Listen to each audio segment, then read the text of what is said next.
July 8th, 2026. The mayor of Cumberland County, Tennessee, is going to recite the Declaration of Independence on the courthouse steps at 6 p.m. Supposedly this day is significant, July 8th, 1776. I believe it was the actual day of the signing of the Declaration of Independence. And that is why they picked this day and this time to celebrate the 250th anniversary of the United States of America. I have come down here today to record the event. I'm going to attempt to record it using my iPhone 16 Pro Max and a wireless microphone. We'll see how that goes. Surprisingly, there's already a bunch of people down here, which I didn't expect. But I think I got an idea. I was wondering how I was going to get a microphone onto the mayor, but I believe they got speakers out here. So I believe what I can do is put my microphone in front of the speakers. That's what I hope to do, to capture his audio. Just look at all the people that are gathered down here already.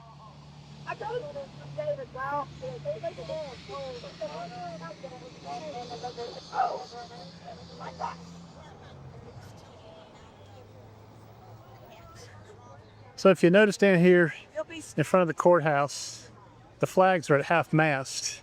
The reason for that is the ex-mayor and city council member, current city council member of the city of Crossville, passed away on July the 6th. So they've ordered the flags in the county to be lowered to half mast in honor of him.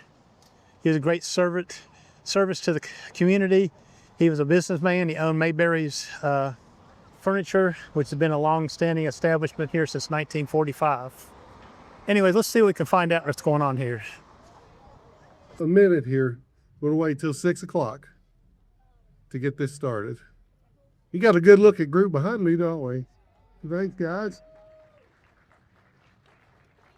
I'll tell you about them, and most of you probably know already. Hey, Jets. Does that help, Timmy? Yeah, that'll help a little bit on the feedback. All right. I hope you're okay. I did not wear my jacket. It's in the office. It's a little bit warm, and there are some big words in this, so it might make me sweat, okay? My daughter said I should have practiced, and I'm like, I don't need to practice. I did this in 3rd grade, right? Well, it was a few years ago, Rita, for sure. All right, thank you all for coming. I really appreciate it. Before I begin, I do have a request. If you're recording the event, we'd love to get some of your memories. So if you could send us a short video, maybe 10 seconds in length, you can email it to mdudney@ucdd.org, or you can email it to me, Mayor Foster, at cumberlandcountytennessee.gov, cumberlandcountytn.gov. If you have any more questions, you can see me or Beth, or just call the office about where to send those. But we would love to have some short little clips of this for history. We'd appreciate that. So thank you for helping us preserve this special day.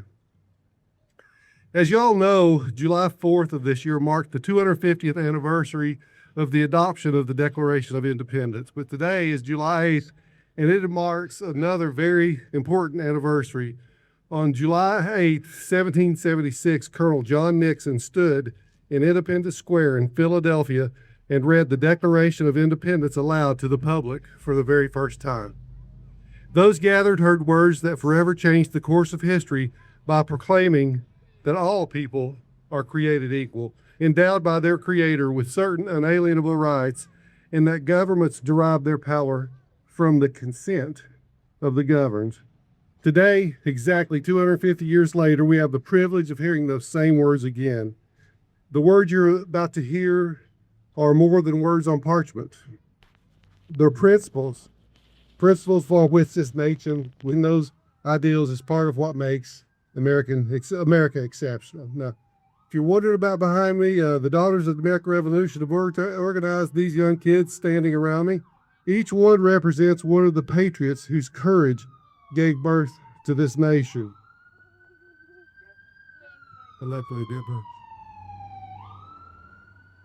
They're going to listen as these words are read, and afterwards they're going to sign a commemorative copy of the Declaration of Independence. And I believe it's a fitting reminder that every generation has the responsibility to receive the gift of liberty, to preserve it, and to pass it on to those that come after us. So thank you for being here, and it's my honor to continue a tradition that began exactly 250 years ago today. Yeah.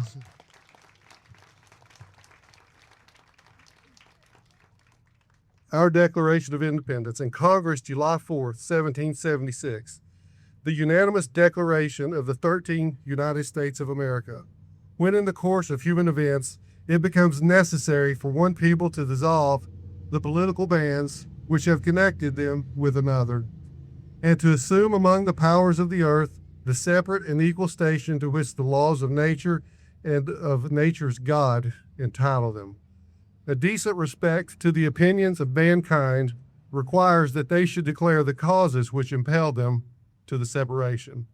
We hold these truths to be self-evident, that all men are created equal, and they are endowed by their Creator with certain unalienable rights, that among these are life, liberty, and the pursuit of happiness. That to secure these rights, governments are instituted among men, deriving their just powers from the consent of the governed. That whenever any form of government becomes destructive of those ends, it is the right of the people to alter or abolish it, and to institute a new government, laying its foundation on such principles and organizing its powers in such form as to them shall seem most likely to affect their safety and happiness.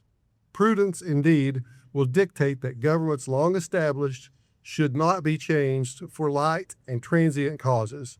And accordingly, all experience has shown that mankind are more disposed to suffer while evils are sufferable than to right themselves by abolishing the forms to which they are accustomed. But when a long train of abuses and usurpations, pursuing invariably the same object, invices a design to reduce them under absolute despotism, it is their right, it is their duty to throw off such governments and to provide new guards for their future security. Such has been the patient sufferance of these colonies, and such is now necessity which constrains them to alter their former systems of government. The history of the present King of Great Britain is a history of repeated injuries and usurpations, all having in direct object the establishment of an absolute tyranny over these states. To prove this, let facts be submitted to a candid world. He has refused to assent to laws, the most wholesome and necessary for the public good. He has forbidden his governors to pass laws of immediate and pressing importance, unless suspended in their operation till his assent should be obtained. And when so suspended, he has utterly neglected to attend to them. He has refused to pass laws other than for accommodation of large districts of people, unless those people would relinquish the right of representation in the legislature, a right inestimable to them and formidable to tyrants only. He has called together legislative bodies at usual places, uncomfortable and distant from the depository of their public records, for the sole purpose of fatiguing them into compliance with his measures.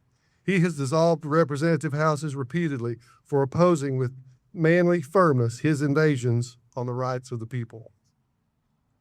He has refused for a long time, after such dissolutions, to cause others to be elected, whereby the legislative powers, incapable of annihilation, have returned to the people at large for their exercise, the state remaining in the meantime exposed to all the dangers of invasion from without and convulsions within.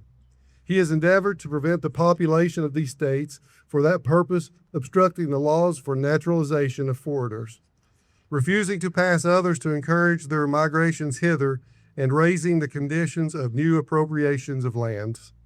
He has obstructed the administration of justice by refusing his assent to laws for establishing judiciary powers. He has made judges dependent on his will alone for the tenure of their offices and the amount and payment of their salaries. He has erected a multitude of new offices and sent hither swarms of officers to harass our people and eat out their substance. He has kept among us in times of peace standing armies without the consent of our legislators. He has offered to render the military independent of and superior to the civil power. He has combined with others to subject us to a jurisdiction foreign of our Constitution and unacknowledged by our laws, giving his assent to their acts of pretended legislation, for quartering large bodies of armed troops among us, for protecting them by a mock trial from punishment for any murders which they should commit on the inhabitants of these states, for cutting off our trade with all parts of the world, for imposing taxes on us without our consent, for depriving us in many cases of the benefits of trial by jury, for transporting us beyond seas to be tried for pretend offenses, for abolishing the free system of English laws in a neighboring province, establishing therein an arbitrary government, and enlarging its boundaries so as to render it at once an example and fit instrument for introducing the same absolute rule into these colonies, for taking away our charters, abolishing our most valuable laws, and altering fundamentally the forms of our government, for suspending our own legislatures and declaring themselves invested with power to legislate for us in all cases whatsoever. He has abdicated government here by declaring us out of his protection and waging war against us. He has plundered our seas, ravaged our coasts, burnt our towns, and destroyed the lives of our people. He is at this time transporting large armies of foreign mercenaries to complete the works of death, desolation, and tyranny, and already begun with circumstances of cruelty and perfidy scarcely paralleled in the most barbarous ages, and totally unworthy the head of a civilized nation. He has constrained our fellow citizens taken captive on the high seas to bear arms against their country, to become the executioners of their friends and brethren, or to fall themselves by their hands. He has excited domestic insurrections amongst us and has endeavored to bring on the inhabitants of our frontiers, the merciless Indian savages, whose known rule of welfare is an undistinguished destruction of all ages, sexes, and conditions. In every stage of these oppressions, we have petitioned for redress in the most humble terms. Our repeated petitions have been answered only by repeated injury. A prince whose character is thus marked by every act which may define a tyrant is unfit to be the ruler of a free people. Nor have we been wanting in attentions to our British brethren. We have warned them from time to time of attempts by their legislature to extend an unwarrantable jurisdiction over us. We have reminded them of the circumstances of our emigration and settlement here. We have appealed to their native justice and magnanimity, and we have conjured them by the ties of our common kindred to disavow those usurpations which would inevitably interrupt our connections and our correspondence. They too have been deaf to the voice of justice and consanguinity.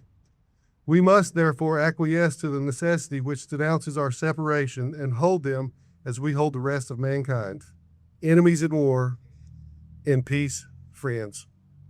We, therefore, the representatives of the United States of America in Congress, in General Congress assembled, appealing to the Supreme Judge of the world for the rectitude of our intentions, do, in the name and by authority of the good people of these colonies, solemnly publish and declare that these united colonies are, and of right ought to be, free and independent states.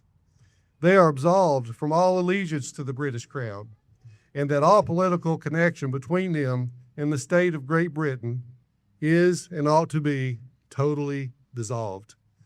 And as that free and independent states, they have full power to levy war, conclude peace, contract alliances, establish commerce, and to do all other acts and things which independent states may of right do.